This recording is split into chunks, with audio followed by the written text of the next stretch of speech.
بسم اللہ الرحمن الرحیم۔ شروع اللہ کے نام سے جو بڑا مہربان نہایت رحم کرنے والا ہے۔ السلام علیکم ورحمۃ اللہ وبرکاتہ۔ ناظرین محترم، جیسا کہ آپ کو معلوم ہے کہ گرمیوں کا موسم شروع ہونے والا ہے، تو گرمیوں میں گرمی دور اور آنکھیں پرسکون۔ جی ہاں، یہ واقعی بہت اچھا ٹوٹکا ہے۔ یہ جسم میں پیدا ہونے والی گرمی کو دور کرتا ہے اور اس سے آنکھوں کو بھی سکون ملتا ہے۔ اللہ پاک حضرت حکیم صاحب دامت برکاتہم کو صحت والی لمبی زندگی عطا فرمائے، آمین۔ محمد یاسین سلطان۔ ناظرین محترم، اگر کوئی بھائی، بہن، ماں یا کوئی بھی دوست بزرگ اپنے کمر کی درد سے پریشان ہے تو کمر درد چند ہفتوں میں ختم۔ چلنا پھرنا اور زندگی کا معاملات کو سر انجام دینا ہی زندگی ہے، مگر بعض اوقات کوئی بیماری ایسی لگ جاتی ہے جو کہ آپ کی زندگی کو مفلوج بنا دیتی ہے۔ مجھے اکثر کمر درد کی شکایت رہتی تھی اور اس کی وجہ سے گھر کے کام کاج بھی ٹھیک سے نہیں کر پاتی تھی۔ میں نے کمر درد سے نجات کے لیے کچھ ٹوٹکے بھی آزمائے، لیکن آرام نہیں ملا۔ تلووں کی مالش کے ٹوٹکے میں بہت بڑا جادو ہے۔ اس میں میرا کمر درد کا مسئلہ چند ہفتوں میں ہی حل ہو گیا۔ بنت شریف۔ ناظرین محترم، پنڈلیوں میں درد، میرے ٹانگوں اور خاص کر پنڈلیوں میں شدید درد رہتا تھا۔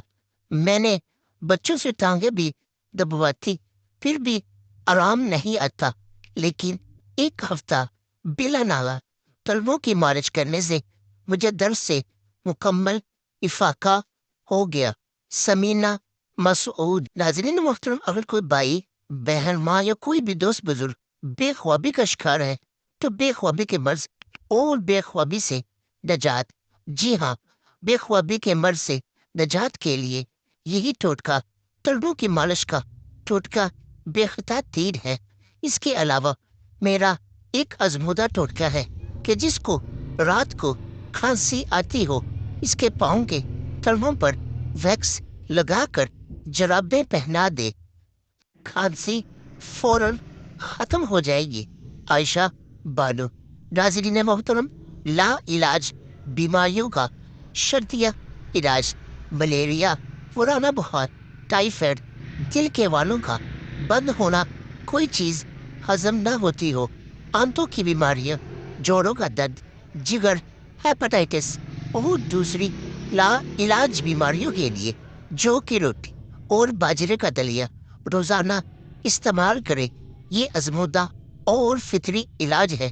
کچھ عرصہ استعمال کرے اور ان تمام بیماریوں سے نجات پائے۔ ناظرین محترم، اگر آپ سب ملتے کرنے کے باوجود بھی اپنے رزق سے پریشان ہیں تو چند الفاظ جو رزق کے بند دروازے کھلوا دے۔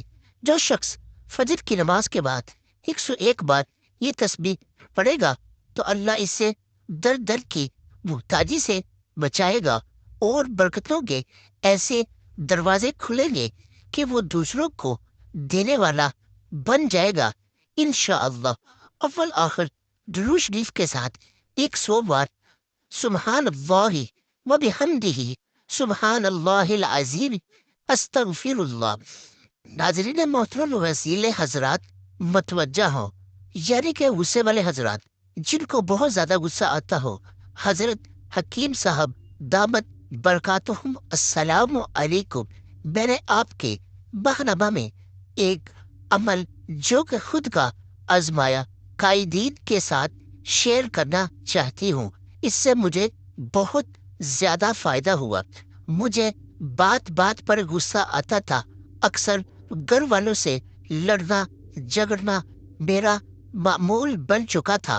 مجھے کسی نے ہر نماز کے بعد یا خالق یا رؤوف یا سلام 100 دفعہ پڑھنے کے لیے بتایا۔ میں نے یہ عمل کیا۔ اللہ تعالی کا لاکھ لاکھ کرم ہے کہ اس کی برکت سے اب کبھی گھر میں لڑائی جھگڑا نہیں ہوتا اور میرا غصہ ایسا ختم ہوا کہ جیسے میرے مزاج میں تھا ہی نہیں۔ ناظرین محترم، بڑے بزرگ فرمایا کرتے تھے، بیٹے اگر نماز کوئی بھی پڑھتے ہوئے یا قرآن پاک کی تلاوت کرتے ہوئے نیند آنا شروع ہو جائے تو یہ اللہ پاک کی رحمت چھا جانے کی علامت سمجھا جاتا ہے۔ کسی نے پوچھا، بابا جی کانٹوں پر تو نیند نہیں آتی، پھولوں پر آ جاتی ہے۔ ناظرین، امید کرتا ہوں آپ کو ہماری یہ ویڈیو پسند آئی ہوگی، تو مزید اس طرح کی ویڈیو دیکھنے کے لیے اس ویڈیو کو لائک، شیئر اور ہمارے چینل کو بھی سبسکرائب کر دیں۔ ملتے ہیں کل کی اگلی نیکسٹ ویڈیو میں، تب تک کے لیے اللہ نگہبان۔